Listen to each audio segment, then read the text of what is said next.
किसान वाणी कार्यक्रम के प्रायोजक हैं कृषि एवं किसान कल्याण मंत्रालय, भारत सरकार। हर जोखिम से निकल कर फसल आए, सुरक्षित हो जाए। फसल बीमा से हर किसान अब आत्मनिर्भर हो जाए। संकट के समय प्रधानमंत्री फसल बीमा योजना किसानों के लिए वरदान है। अब सूखा पड़े या बाढ़ आ जाए, कोई डर नहीं। अब ओले पड़े या कीट पतंगे फसल खा जाएं, कोई फिक्र नहीं, क्योंकि हमने लिया है प्रधानमंत्री फसल बीमा। बुआई से फसल कटाई तक हर जोखिम का दावा, न्यूनतम प्रीमियम पर अधिकतम भुगतान का वादा। योजना से हर साल जुड़ रहे हैं 5 करोड़ से ज्यादा किसान। अब आपकी है बारी। नजदीकी कृषि कार्यालय, सहकारी समिति, बैंक शाखा, अधिकृत बीमा कंपनी या जन सेवा केंद्र में स्वेच्छा से करा सकते हैं पंजीकरण। फसल बीमा पोर्टल या फसल बीमा ऐप द्वारा भी कराया जा सकता है पंजीकरण। प्रधानमंत्री फसल बीमा योजना, आपकी फसलों का संपूर्ण सुरक्षा कवच। कृषि एवं किसान कल्याण मंत्रालय, भारत सरकार। किसान वाणी कार्यक्रम सुनने वाले सारे बाण भाइयों ने विनोद भाई की राम राम। किसान भाइयों, आज के किसान वाणी कार्यक्रम में चर्चा करेंगे आलू की बिजाई में सावधानी पे, और इस विषय में हमने बातचीत करी है डॉक्टर प्रवीण कुमार जी से। डॉक्टर प्रवीण कुमार जी प्रधान वैज्ञानिक हैं CSSRI करनाल में। आओ सुनाओ भाइयों यह बातचीत। आज हम बातचीत कर रहे हैं डॉक्टर प्रवीण कुमार जी से, जो कि प्रधान वैज्ञानिक हैं CSSRI करनाल में। डॉक्टर साहब के पास 15 वर्ष का अनुभव है केंद्रीय आलू अनुसंधान संस्थान का कार्य करने का, और 10 वर्ष का अनुभव है डॉक्टर साहब के पास CSSRI करनाल में कार्यरत हुए उनको। डॉक्टर साहब, आपका कार्यक्रम में स्वागत है। धन्यवाद विनोद। डॉक्टर साहब, आज का जो बातचीत का विषय है वो है आलू की बिजाई में सावधानियां। जी, जो आलू की बुआई है उसमें क्या क्या हम सावधानियां बरते। ठीक है साहब। डॉक्टर साहब, ये जो आलू की बिजाई का जो सही समय है वो समय क्या रहेगा? देखो विनोद जी, सबसे पहले तो मैं जो भी किसान भाई इस प्रोग्राम को सुन रहे हैं, मैं उनका इस्तकबाल करता हूं, उनका स्वागत करता हूं। और सबसे पहले जो आलू की जो बुआई का जो समय है वो आप तापमान के हिसाब से दे सकते हैं। अगर हमारे, क्योंकि जो हरियाणा के अंदर जो आलू लगता है, कुरुक्षेत्र डिस्ट्रिक्ट के अंदर ही सबसे ज्यादा आलू लगता है जी डॉक्टर साहब। और लगभग 15 से 20 अक्टूबर का जो टाइम होता है वो सबसे उत्तम टाइम माना गया है, क्योंकि उस समय जो अधिकतम तापमान है वो 32 डिग्री के आसपास होता है और न्यूनतम तापमान 20 डिग्री के आसपास होता है। तो ये आलू लगाने का बेस्ट टाइम है। परंतु अब थोड़ा सा लेट हो गया। जो किसान भाई आलू लगा चुके हैं बहुत अच्छी बात है। जिन्होंने आलू नहीं लगाया है वो भी इस समय आलू लगाकर और अच्छी पैदावार ले सकते हैं, क्योंकि अब जो अधिकतम तापमान है हमारा वो 27-28 डिग्री चल रहा है और न्यूनतम तापमान हमारा इस क्षेत्र का 11-12 डिग्री चल रहा है। डॉक्टर साहब, जो अब किसान भाई अगर पछेती बुआई कर रहे हैं आलू की, तो उसकी उन्नत किस्में कौन कौन सी रहेंगे? हाँ, अब देखो किसान भाई जो इस समय आलू लगाने की सोच रहे हैं, उनको ये सबसे पहले भाई ये ध्यान देना है कि वो उन किस्मों का चयन करे जो जल्दी पक जाए। तो अगर लंबी अवधि की किस्में इन्होंने चयन कर ली तो उतनी पैदावार किसान भाई नहीं ले पाएंगे। तो जो कम अवधि की किस्में हैं, जिनमें कम अवधि में पककर ज्यादा पैदावार मिल सकती है, तो उसमें एक तो है कुफरी पुखराज, जो कुफरी बहार, कुफरी ख्याति, कुफरी मोहन, कुफरी बादशाह। ये जो 5 किस्में मैंने बताई है, ये हरियाणा के लिए उत्तम किस्में हैं और इन सभी का बीज हरियाणा के अंदर उपलब्ध है। और ये आप इस समय भी लगाकर और 70-80 दिन 90 दिन के बाद फरवरी में खोदकर आप किसान भाई अच्छा मुनाफा कमा सकते हैं, अच्छी पैदावार ले सकते हैं। जी डॉक्टर साहब। डॉक्टर साहब, ये जो किस्में हैं, उन्नत किस्में हैं, तो इनका जो बीज है वो किसान भाई कहाँ से लें? हाँ, ये बहुत बढ़िया विनोद जी आपने पूछा, क्योंकि आलू के अंदर, खेती के अंदर बाकी गेहूं और अपनी चावल की खेती में बहुत बड़ा फर्क है धान की खेती के अंदर। क्योंकि आलू की खेती के अंदर जो बीज की जो कॉस्ट है, जो बीज की कीमत है, जितनी पूरी खेती में खर्चा लगता है उतनी लागत का 50 से 60% जो कीमत है सिर्फ आलू के बीज की है। अगर वही ठीक नहीं लगाया हमने, वही उत्तम क्वालिटी का नहीं लगाया, तो पैदावार अच्छी नहीं मिलती। तो हाँ, तो किसान भाई विश्वास वाली जगह से, सरकारी संस्थान से ले सकते हैं। जैसे करनाल की अगर बात करूं, कुरुक्षेत्र के नजदीक अगर करनाल है तो यहाँ पे एक ये NHRDF का सरकारी दफ्तर है सलारू, उनके पास आलू का बीज उपलब्ध रहता है। एक पोटैटो टेक्नोलॉजी सेंटर है हरियाणा सरकार का, वो भी आलू का बीज देते हैं। और इसके अलावा कुछ शाहबाद के अंदर भी या कुछ अन्य अच्छी प्राइवेट कंपनियां हैं जो अच्छी क्वालिटी का बीज देती हैं। पर आप ये देख लें, अच्छी क्वालिटी का बीज तभी मिल पाएगा किसान भाई को जब उस जहां से भी बीज ले रखे है उसने 10 जनवरी तक पत्ते काट दिए होंगे पिछली फसल के। अगर पत्ते नहीं काटे होंगे, उसका बीज रखा होगा तो उत्तम क्वालिटी का नहीं होगा। जी डॉक्टर साहब ये मान लो किसान भाई जो बीज लेके आया है तो उसका वो बीज का उपचार किस तरह करे पहले? हाँ, एक तो बीज का उपचार, उससे पहले एक तो है कि कितना बीज लगाएं, क्योंकि देखो आलू का बीज छोटे साइज का भी है, बड़े साइज का भी है। तो अगर कोई छोटा साइज का बीज है आपका, अगर 35-30 ग्राम का है तो लगभग 1 किले में 10 क्विंटल से बात बन जाएगी। अगर 50 ग्राम का साइज है तो लगभग 12 से 13 क्विंटल आपको 1 किले में देना पड़ेगा जी, ठीक है। अगर और बड़ा साइज है तो लगभग आपका 14-15 क्विंटल भी आपका बीज लग जाएगा। और ज्यादा बड़ा अगर 50 ग्राम तक का आपका बीज है तो काटने की जरूरत नहीं है। अगर वो 60 ग्राम का है, 70 ग्राम का, तो किसान भाई उसके 2 हिस्से कर सकते हैं। पर ये ध्यान दो कि हर हिस्से के अंदर 2 से 3 ग्राम, 2 से 3 उसमें आंखें होनी चाहिए। तो इससे क्या है, वो कहीं ना कहीं उनकी जो कीमत है बीज की वो कम हो जाएगी। जी ठीक है जी। हाँ जी। और दूसरा बात है जी, बीज का उपचार करके ही किसान भाई को बोना चाहिए, क्योंकि बीज का उपचार करने से जो मिट्टी के अंदर जो फंगस है, जो फफूंद है, उससे आपकी जो फसल को आप बचा सकते हैं। तो बीज का उपचार करना बहुत आसान है। जैसे 1 किले का बीज किसान भाई ने 12 क्विंटल लिया, उसको थोड़ा सा एक छाया वाली जगह पे जी, पक्के फर्श पे उसको फैला लिया जी। और अपना जो स्प्रे करने वाली टंकी है उसमें 16 लीटर पानी आता है, और 16 लीटर पानी के अंदर आपने 2 ग्राम के हिसाब से 1 लीटर में मीन्स लगभग 35 ग्राम उसमें मैनकोजेब डाल ली जी डॉक्टर साहब। और मैनकोजेब उसमें डाल के उसको अच्छी तरह घोल कर उस एक टंकी को 16 लीटर को लगभग 1 किले के बीज पे अच्छी तरह से उसको नला दो उनको, ताकि वो आलू के जो बीज के चारों तरफ को पानी उसमें घूम जाए। ठीक है जी। और उसके बाद 2-3 घंटे तक सूखने दो जी उसको, और अगले दिन या शाम को उसको बीज को बो सकते हो आप जी। इनकी 16 लीटर पानी में 35 ml दवाई डालनी है जी। 35 ml डालना, एक टंकी से ही आपका 1 किले का उपचार हो जाएगा। बस 10 मिनट का काम है जी, ज्यादा नहीं है जी डॉक्टर साहब। हाँ जी डॉक्टर साहब, जो आलू की बिजाई खातर जो मिट्टी है वो कौन सी मिट्टी सबसे बढ़िया रहो? देखो जी, आलू की बिजाई के लिए जो हल्की मिट्टी होती है, दोमट मिट्टी, वो सबसे बढ़िया है। पर जितनी भारी मिट्टी होगी ना, उसमें क्या होता है, आलू की जो थोड़े से टेढ़े मेढ़े होने लगेंगे। तो इसलिए जो थोड़ी दोमट मिट्टी है, हल्की मिट्टी है, वो आलू के लिए सबसे बढ़िया मानी जाती है। और मिट्टी का पीएच मान कितना हो डॉक्टर साहब? अब मिट्टी के जो बेस्ट पीएच मान है आलू के लिए जो 6.5 से 7 है। परंतु जो अपना क्षेत्र है यहाँ पे जी जी, अपना क्षेत्र में जो ऊपर की मिट्टी का जो ऊपर की जो 15 सेंटीमीटर मिट्टी है, उसका जो पीएच मान है लगभग 7.5 से 8.5 के बीच में है जी डॉक्टर साहब। तो एक बात बहुत जरूरी है भाई, किसान भाइयों को वो मिट्टी की जांच हर साल जरूर कराएं जी। अगर किसान भाइयों की मिट्टी का पीएच मान 8.2 से ज्यादा है जी डॉक्टर साहब, तो आलू के अंदर वो जिप्सम का प्रयोग करें। फिर 4 से 6 बैग 1 किले में डाल दें तो उनकी पैदावार बढ़िया आएगी, क्योंकि वो पीएच मान जितना कम होगा ना आलू के लिए उतना बढ़िया है जी, उतना बढ़िया। आलू साफ रहेगा, आलू पे चित्ती नहीं लगेगी, जो काले काले चित्ती लग जाती है।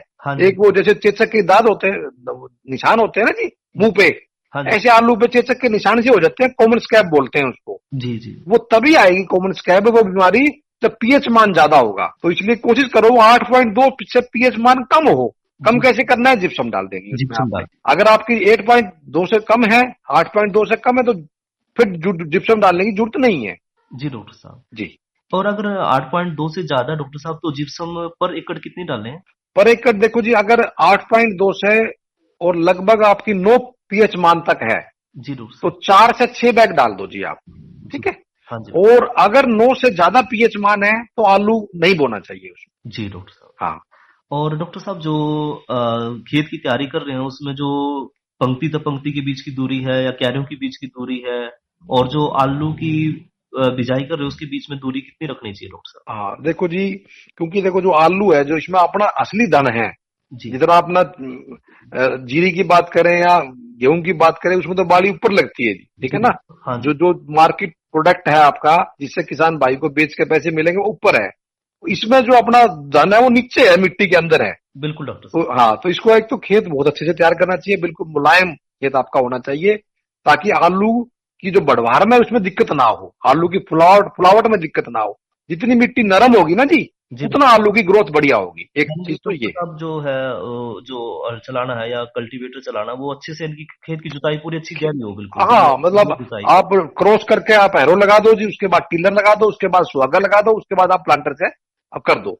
जी क्रॉस दो तो एरो चलाओ जी, इसमें 2 बार टिलर चलाओ जी, ठीक है जी, जी डॉक्टर, दोनों तरफ से, फिर सुहागा लगाओ जी, और बढ़िया तैयार आपका खेत हो जाना चाहिए जी डॉक्टर, और बढ़िया नमी होनी चाहिए जी। और इसमें जो आपकी गुल से गुल की दूरी है या पंक्ति से पंक्ति की दूरी है, जी तो डॉक्टर, लगभग 27 इंच होनी चाहिए जी आज के दिन।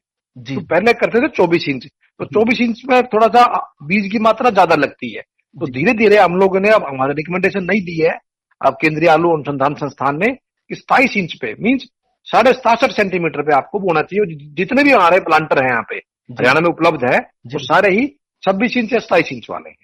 जी जी और पौधे से पौधे की दूरी जी आलू पे डिपेंड करती है कि आपका बीज का आकार कैसा है। अगर बीज का आकार मैंने आपको बताया 25-30 ग्राम है, ठीक है ना जी, जी। जो गुल्ला साइज बोलते हैं किसान भाई, जी तो आप उसको लगभग 15 सेंटीमीटर से 20 सेंटीमीटर के बीच में बो दो जी। जी अगर आपका बीज का साइज 50 से 60 ग्राम के बीच में है, तो आप 20 से 25 सेंटीमीटर के बीच बो जी, ठीक है ना जी। हाँ जी, ठीक तो है। और अगर बड़ा है, काटना नहीं है आलू, 60 से 70 ग्राम है, तो जी जी 30 सेंटीमीटर रखो आप। जी पर मैं किसान भाई को ये कहूंगा कि अगर आलू का साइज 50 ग्राम से बड़ा है, तो उसको काट लें, उससे किसान भाई का बीज कम लगेगा और उसको मुनाफा ज्यादा होगा जी। देखो, बिल्कुल बीज की बहुत महंगा बीज है आलू का। जी। हाँ जी। हाँ, उसमें बचत हो जाएगी किसान भाई। और एक और बात है साहब, इसमें आलू की गहराई के बारे में किसान भाइयों को थोड़ी जानकारी कम है, जी ठीक है। साहब, हाँ जी तो और जो ट्रैक्टर चला रहे हैं, प्लांटर, उनको भी ज्यादा जानकारी नहीं है। जी डॉक्टर, तो हमने तजुर्बे किए, आलू को हमने 4 इंच पे लगाया, 10 सेंटीमीटर पे लगाया, फिर अपना उसमें 15 सेंटीमीटर पे लगाया, फिर 20 सेंटीमीटर में नीचे लगाया। जी। तो हमने देखा कि जब 10 सेंटीमीटर गहरा आलू बोया आपने, 4 इंच गहरा आलू बोया है, तो सबसे ज्यादा पैदावार थी। और जितना गहरा आप आलू बो दोगे ना जी, उतनी पैदावार आपकी कम होती चली जाएगी। जी तो आप किसान भाई कोशिश करें कि आलू के ऊपर 4 ही इंच मिट्टी रहे, 10 सेंटीमीटर, इससे ज्यादा मिट्टी चढ़ाने की जरूरत नहीं है। जी डॉक्टर साहब, इनकी औसत जो गहराई वो 10 सेंटीमीटर रखें। हाँ, वो प्लांटर में आप सेट कर सकते हैं जी, जी ठीक है। और इससे कम अगर गहराई रखोगे ना जी, फिर वो आलू हरा हो जाएगा। उसके वो हरा आलू भी दिक्कत करता है। हाँ, दिक्कत हरे, करता है, जी जी, बिल्कुल। हरा आलू खाने में जी नुकसान करता है, उसमें एल्कलॉइड हो जाता है सोलानिन, वो खाने के लिए बहुत नुकसानदायक है जी। कीमत भी उसकी फिर अच्छी नहीं मिलती डॉक्टर साहब। अच्छी नहीं मिलती, खाना भी नहीं चाहिए जी, वो कैंसर पैदा करता है। अगर हरा आलू आ भी जाता है ना जी, तो वो छील देना चाहिए, आ रहा है ऊपर ऊपर का पोर्शन उसका। जी। हाँ जी। और डॉक्टर साहब, जो आलू की खेत में जो है खाद और उर्वरक की जरूरत कितनी पड़े डॉक्टर साहब? हाँ जी, ये भाई विनोद भाई जी, इस पे मैं थोड़ी सी डिटेल से चर्चा करना चाहूंगा जी डॉक्टर कि साहब, जो हमारे खाने वाली किस्में जो मैंने अभी बताई है, देखो अभी लंबी अवधि की जो किस्में थी ना, चिप्सोना किस्में, इनमें लंबी अवधि की है, वो इस समय नहीं लगानी चाहिए, ठीक है ना जी। जी, उनकी पैदावार कम आएगी। जो मैंने सब किस्में बताई है आपको 500, ये खाने वाली किस्में है, खाने वाले आलू की, जी डॉक्टर, जिनसे हम सब्जियां बनाते हैं। तो इनके अंदर 1 किले में किसान भाई को डालना चाहिए बुआई के टाइम पर 70 किलोग्राम डीएपी, जी डॉक्टर साहब, 50 किलोग्राम यूरिया जी और 70 किलोग्राम पोटास। जी डॉक्टर साहब, ये तो बुआई पे डालना है भाई। और अगर किसान भाई मिट्टी चढ़ाते हैं बाद में, तो मिट्टी चढ़ाते समय यूरिया डालना है बाद में 80 किलोग्राम। जी। पर अपने क्षेत्र में किसान भाई दोबारा मिट्टी नहीं चढ़ाते, एक ही बार चढ़ाते हैं बुआई के टाइम ही। बिल्कुल। तो अगर नहीं चढ़ाते तो उसमें क्या करना है हमने, तो 80 किलोग्राम जो बाद में डालना है, वो 40-40 किलो बार दो हिस्से में आपको यूरिया बाद में डालना है। 50 किलोग्राम तो बुआई पे डाल दिया, जी फिर डॉक्टर, 40 किलोग्राम डाल दो आप जी 20 से 25 दिन के बाद बुआई के। जी जी डॉक्टर साहब, और फिर बाकी का 40 किलो आप डाल दो 40 से 45 दिन की, जब आपकी फसल हो जाए। जी डॉक्टर साहब, पर यहाँ जो मैं आपको किसान भाइयों को एक राय जो देना चाहता हूँ, किसान भाई अपने क्षेत्र में मैं कह रहा हूँ लगभग 1.5 बैग आपको यूरिया डीएपी का डालना है जी, जी डॉक्टर, 70 किलो डाल, 1.5 से भी कम। और किसान भाई हमारे बैग डालते हैं जी 4 बैग से लेके 5 बैग एक किले के अंदर, जी, यानी कि वो जरूरत से ज्यादा डालना लगे। जरूरत से ज्यादा डाल रहे हैं। उससे क्या है, लगभग 1250 रुपए का एक डीएपी का बैग है जी। जी डॉक्टर साहब, अगर जो जितनी मैं बता रहा हूं आपको डीएपी की मात्रा, उतना अगर आप डालेंगे तो लगभग किसान भाई के 3000 से 4000 रुपए किला सीधा बच जाएंगे बच जाएंगे डॉक्टर साहब, बिल्कुल और डॉक्टर साहब। पैदावार बढ़ जाएगी। जी डॉक्टर, कम से कम उनकी 1 क्विंटल या 2 बैग या 3 बैग उनके 1 किले में फालतू निकलेंगे। क्यों निकलेंगे? कुछ ज्यादा डीएपी डालने का साहब नुकसान है। नुकसान क्या क्या है ये मैं बताता हूं आपको कि ज्यादा डीएपी डालने से क्या है जी, डीएपी के अंदर ज्यादा फास्फोरस है 40%, और जो फास्फोरस है आलू के नंबर बढ़ाता है, मोटाई नहीं बढ़ाता उसकी। जी डॉक्टर साहब। ठीक है जी। और हाँ, मोटाई नहीं बढ़ाता। नंबर बढ़ाने से क्या है जी, नंबर तो पहले ही बहुत है हमारी किस्मों के अंदर, हमें चाहिए मोटाई, हमें चाहिए वजन। जी बिल्कुल। तो एक तो इससे वजन नहीं बढ़ा, एक चीज। दूसरा क्या है जी, जो डीएपी है, ये जो फास्फोरस है मिट्टी में जैसे आप डालते हो, ये जिंक के साथ मिल जाता है। जिंक का और इसका कुत्ते बिल्ली वाला बैर है। अच्छा अच्छा। और ये जिंक जो मिट्टी में जिंक पड़ा है उसके साथ मिलकर ये जिंक फास्फेट बन जाएगा। जी जी। और वो फिक्स हो जाएगा, और पौधा ना तो जिंक ले पाएगा ना फास्फोरस ले पाएगा। जी बिल्कुल तो बिल्कुल। इससे क्या हुआ, फिर पौधे में जिंक की कमी हो जाएगी जी, फिर आपको जिंक डालना पड़ेगा। जी डॉक्टर साहब। तो अगर आपने डीएपी कम डाला है तो आपको जिंक का खर्चा बचेगा और डीएपी का खर्चा बचेगा और पैदावार ज्यादा आएगी। डॉक्टर साहब ये तो आपने बहुत बढ़िया जानकारी दी। तो लगभग 5,000 रुपए किसान भाई सीधा अपने 1 किले में बचा सकता है डीएपी कम डाल के, और एक भी दाना कम नहीं होगा उसका। वो 1 किले में जैसे मैं कह रहा हूं वो करके देख ले, दूसरे किले में जैसे किसान भाई खुद करता है वैसे करके देख ले, फिर कह रहा वो तुलना कर ले भाई। ठीक है जी। बिल्कुल डॉक्टर साहब, ये तो बहुत अच्छी बात आपने बताई डॉक्टर साहब। हाँ। और इसके अलावा डॉक्टर साहब जो आलू की फसल है उसमें जो रोग है, कीड़े हैं, तो जो बीमारी लगे हैं वो कौन कौन सी बीमारी है और उनका इलाज क्या है डॉक्टर साहब? देखो, एक तो भाई इसमें जैसे अगर किसान भाई ने अगर आलू बोया है तो मैं सबसे पहले तो खरपतवार की बात करना चाहूंगा जी। इस समय न क्या है, आलू में खरपतवार का भी काफी ज्यादा प्रकोप रहता है। तो जैसे किसान भाई ने आलू बो दिया जी डॉक्टर साहब, तो आलू बोने के अगर नमी ठीक ठाक सी है तो 2-3 दिन के अंदर वो 200 ग्राम 1 किले की मेट्रिबुजिन के हिसाब से अच्छा स्प्रे कर दे 300-400 लीटर पानी लेके, ताकि वो मिट्टी पूरी तर हो जाए जी उससे। बिल्कुल। इससे जो कोई भी खरपतवार किसी भी तरह की वो आएगी नहीं जी। और एक क्या है जी, अब नवंबर के दूसरे सप्ताह या तीसरे सप्ताह में लगभग 15 नवंबर से लेके 15 नवंबर के बाद जी डॉक्टर साहब, तो एक वो होता है जी चेपा, पीला या काले रंग का एफिड जिसको बोलते हैं, चेपा बोलते हैं। हाँ जी डॉक्टर साहब। वो आना चालू हो जाएगा भाई 15 नवंबर के बाद। जी डॉक्टर साहब। और वो चेपा क्या करता है, वायरस को वो लेके आता है। जी।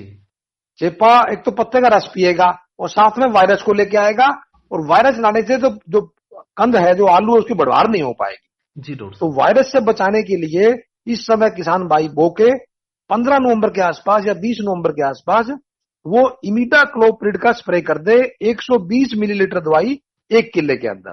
जी डॉक्टर साहब। और 400 लीटर पानी का इस्तेमाल करना। किसान भाई थोड़ा पानी का थोड़ी कंजूसी करते हैं जी, वो 150 लीटर में या 200 लीटर में डालने की कोशिश करते हैं। जी। ठीक है, पानी पूरा डालोगे तब वो ठीक से कवर होगा खेत आपका। जी डॉक्टर साहब। तो एक तो ये इसमें है जी। दूसरा क्या होता है जी, जैसे आलू में गूल से गूल के पत्ते मिलने लगे, एक गूल के दूसरे गूल के जब पत्ते आपस में टच करने लगेंगे, वो टच करने लगेंगे जी आपके लगभग अगर आप किसान भाई बोता है तो 40 दिन 45 दिन की फसल जब हो जाएगी आपको। जी डॉक्टर साहब। तो उस समय वो मैनकोजेब का स्प्रे कर दे जी। तो मैनकोजेब का स्प्रे कर दे, 400 लीटर पानी ले ले किसान भाई, और 800 मिलीलीटर दवाई उसको लेनी है 1 किले। जी डॉक्टर साहब। उससे क्या होगा, जो सबसे मुख्य बीमारी इसमें है जी पिछेता झुलसा। जी डॉक्टर साहब। तो पिछेता झुलसा लगभग दिसंबर के आखिरी सप्ताह में आनी चालू होती है जी, अगर मौसम अनुकूल हो। तो अगर वो आपने स्प्रे कर दिया तो बीमारी जल्दी से आएगी नहीं। जी डॉक्टर साहब। हाँ, मेन सावधानी ये बरतनी है जी। और पिछेता झुलसा आती तभी है जी जब तापमान, नीचे वाला जो तापमान है वो लगभग 7 डिग्री से ऊपर हो और ऊपर वाला तापमान 27 डिग्री से नीचे हो। अगर गर्मी ज्यादा है तब भी नहीं आएगी जी। अगर नीचे वाला ठंड ज्यादा होगी उन दिनों में भी नहीं आएगी जी। जी डॉक्टर साहब। हाँ। और डॉक्टर साहब इसमें जैसे ना एक और देखी जाएगी पहाड़ी आलू, हाँ बाजार में मिलता है, हाँ जी। इसके नाम से बेचा जाता है पहाड़ी आलू। हाँ तो हाँ पहाड़ी आलू है क्या, और इसमें जो मिट्टी चढ़ा के ये दे देते हैं, हाँ तो हाँ ये चीज क्या है? जिस तरह आगरा का भी आलू नाम आता है, बेंगलोर का आलू है, तो ये क्या भला है डॉक्टर साहब? हाँ, ये बहुत रोचक जानकारी विनोद भाई आपने पूछी है। और ये मुझे लगता है किसान भाइयों के साथ साथ जो अन्य हमारे श्रोता इस प्रोग्राम में जुड़े हुए हैं जी डॉक्टर उनको भी इससे जानकारी से लाभ होगा। ये क्या है साहब, देखो हमारे यहाँ आलू लगता है सर्दियों में, ठीक है। हाँ हम इन दिनों में अक्टूबर नवंबर में आलू लगाया और फरवरी मार्च में खोद लेंगे जी, ठीक है जी। उसके बाद हम कोल्ड स्टोर में रख देते हैं उसको। और जब कोल्ड स्टोर, जब अब ताजा आलू होता है तो मीठा नहीं होता जी डॉक्टर साहब। और जैसे आलू आपने कोल्ड स्टोर में रखा है जी, कोल्ड स्टोर में रखने के बाद आलू धीरे धीरे मीठा होना चालू होता है जी। जी डॉक्टर साहब। कोल्ड स्टोर में रखने के बाद क्या होता है जी, 1 किलो आलू के अंदर 1 घंटे के अंदर 9 मिलीग्राम शुगर इकट्ठी हो जाती है। अच्छा डॉक्टर साहब, वो जो स्टार्च है वो ग्लूकोज में बदलना शुरू हो जाता है। हाँ, जो स्टार्च है वो ग्लूकोज में कन्वर्टर होना चालू हो जाता है। जी जी डॉक्टर साहब। तो धीरे धीरे आलू फिर जितने दिन कोल्ड स्टोर में रहेगा आलू, वो मीठा होता चला जाएगा। जी। पर पहाड़ों में क्या होता है जी, पहाड़ों में अपने यहाँ तो ठंड अब है, पहाड़ों में गर्मियों में ठंड है। जी तो पहाड़ों में जो आलू लगता है वो लगाते हैं जी अप्रैल में, जी जी और खुदना चालू वहां पे होता है जी अगस्त सितंबर में। जी डॉक्टर साहब। तो अपने यहाँ जो अगस्त सितंबर में हम आलू यहाँ कोल्ड स्टोर कर लाएंगे वो बहुत मीठा है। जी डॉक्टर साहब। तो अपने क्या कर रहे हैं फिर, ये अप्रैल से ही जो हमारा कोल्ड स्टोर से आलू निकाला हुआ जी उसमें मिट्टी लगा के बेचना चालू कर देते हैं लोग, ठीक है। मिट्टी लगा के इसलिए बेचते हैं जी कि वो जो पहाड़ से आलू आया है, जो ताजा आलू, उसमें मिट्टी लगी होती है। जैसे आजकल आलू, हाँ जी। आजकल मंडी में 2-4 दिन से आलू आ गया है, आप देख लो। जी डॉक्टर साहब। आप अपनी कुरुक्षेत्र मंडी भी चेक कर लो। अब वो जो इस समय जो आलू आया है वो होशियारपुर से आया है जी, जी डॉक्टर साहब। पंजाब से। हाँ जी। और वो एक कुफरी पुखराज किस्म है। उसमें देखो आप, उसकी जो चमड़ी है वो बिल्कुल पतली है, जी ठीक है, हाँ जी। और मिट्टी लगी हुई है। तो जी। जो ताजा आलू है उसमें मिट्टी लगी होगी और बिल्कुल। चमड़ी उसकी पतली वो होगी, बहुत ही मुलायम होगी, अपने आप हाथ से भी उतर जाएगी। हाँ, बात सुधर और डॉक्टर साहब। कोल्ड स्टोर में जो आलू है धीरे धीरे चमड़ी उसकी मोटी हो जाएगी जी। जी बिल्कुल। अब वो ताजा दिखाने के लिए, क्योंकि अगर पहाड़ से ताजा आलू आया है जुलाई अगस्त में, हाँ, तो उसमें वो तो वो उसमें मिट्टी लगी होगी। जी जी। तो ये जो कोल्ड स्टोर का आलू निकाल के उस पर जरा सी मिट्टी लगाते हैं और मतलब पहाड़ी आलू है वो, जी। क्योंकि पहाड़ी आलू उसमें वो मीठा नहीं है जी, ताजा आलू मीठा नहीं होता। बिल्कुल बिल्कुल डॉक्टर साहब। इसलिए ये डुप्लीकेसी है साहब, ये मतलब ये अच्छी बात नहीं है इस तरह से मिट्टी लगा के आलू बेचना। ये इनकी ग्राहकों के साथ एक धोखाधड़ी एक तरह। धोखाधड़ी है। और साहब जो आपने कहा कि आगरा। एक आलू बेंगलोर का आलू आता है, वो जी। कर्नाटका में हसन एक जगह है जी, हसन और चिकमंगलूर, वहां से आलू आता है जी। वो लाल मिट्टी है वहां पे, जी डॉक्टर। उसको रेड सोयल बोलते हैं। वो मिट्टी, लाल मिट्टी का आलू होता है वो बेंगलोर का आलू। वो इस समय 80 रुपए किलो है साहब। जी वो भी खरीफ का आलू है। वो भी सर वहां पे मई में लगाया गया है और सितंबर में खोदा गया है, जी डॉक्टर साहब। क्योंकि वो इतनी दूर से आता है और वो बहुत कम यहाँ पे आता है, इसलिए महंगा है सर। महंगा। और वो भी मीठा नहीं है, ताजा है। जी डॉक्टर साहब। और कुफरी ज्योति किस्म है साहब वो। जी डॉक्टर साहब। और दूसरा जो कह रहे हो आप आगरा का आलू, हाँ जी। आगरा के आलू को भी थोड़ा इसलिए रेट कम मिलता है जी। आगरा के जो किसान हैं वो एक तो आलू में जिप्सम का प्रयोग करते हैं, जी डॉक्टर साहब। एक चीज। हाँ जी। दूसरा कह जी वो थोड़ा पानी कम लगाते हैं। जी डॉक्टर साहब। पानी कम लगाने की वजह से और जिप्सम का प्रयोग लगाने की वजह से उनके आलू में चमक ज्यादा है साहब। हाँ जी डॉक्टर साहब। चमक ज्यादा है और जिप्सम डालने की वजह से वो आलू आपने अगर घर में रखा भी है ना, और जी। अपना कुफरी पुखराज कुरुक्षेत्र का अगर हम घर में रखेंगे, अगर वो 15 दिन चलेगा या महीना चलेगा, वो 15 दिन और फालतू चलेगा जी आपका। जी डॉक्टर साहब। आगरा वाला एक किस्म आगरा की जो है ना जी, वो कुफरी बहार है। जी डॉक्टर साहब। तो वो उसकी लाइफ ज्यादा है, उसमें पानी कम है, उसमें जो सॉलिड पदार्थ है ना जी 18% है। अपना जो पुखराज हम ज्यादातर लगाते हैं कुरुक्षेत्र के आसपास, उसमें शराब 15% ही वो है, 85% पानी है। जी डॉक्टर साहब। ये इसलिए आगरा के आलू की कीमत ज्यादा मिलती है। डॉक्टर साहब, आखिर में एक और क्वेश्चन आपसे पूछना चाहूंगा कि जो बिजाई के 20 से 25 दिन के अंदर अंदर किसान भाई क्या खास सावधानियां रखें अपनी आलू की फसल की? देखो भाई, जो किसान भाई अब आलू की फसल लगाएंगे, उनको एक तो मैंने कहा कि वो क्योंकि जो पीला वाला या काला वाला चेपा आने वाला है, तो अगले 15-20 दिन में एक तो वो इमिडाक्लोप्रिड का 120 मिलीलीटर दवाई 1 एकड़ में कम से कम 300 लीटर पानी लेके वो उसका इस्तेमाल करे। डॉक्टर साहब, आपने इतनी महत्वपूर्ण जानकारी दी उसके लिए आपका बहुत बहुत धन्यवाद। बहुत बहुत धन्यवाद Vinod ji, thank you very. किसान भाइयों, या तो ली हमने जानकारी आलू की बिजाई में सावधानी पे, और इस विषय में जानकारी दे रहे थे डॉक्टर प्रवीण कुमार जी। अब करवाऊं भाइयों का मनोरंजन।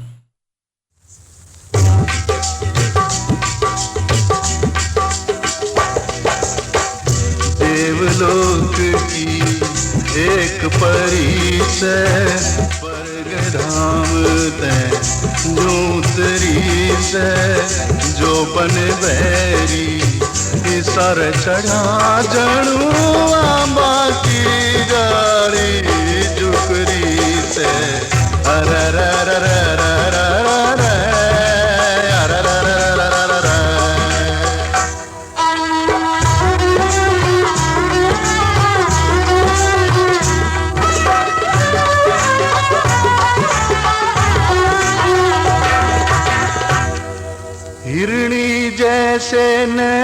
बड़े से एडी ताही केस पड़े से ओ एडी ताही केस पड़े से हिरणी जैसे नैन बड़े से एडी ताही केस पड़े से आप विधाता न जतनांत इसके सारे अंग गड़े से तारी दे उबरी उबरी से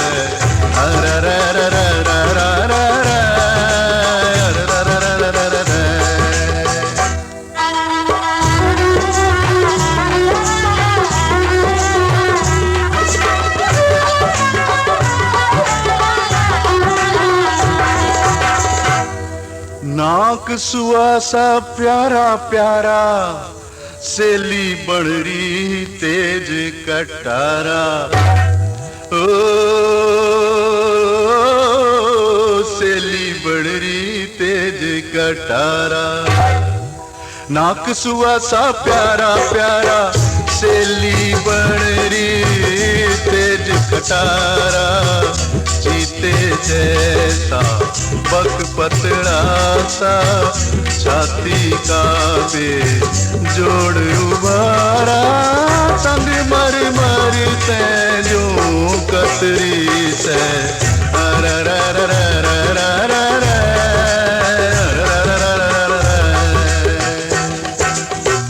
देवलोक की एक परी से स्वर्ग धाम ते जो उतरी से जो बन बैरी इतर चढ़ा जो माँ की डाली जुकरी से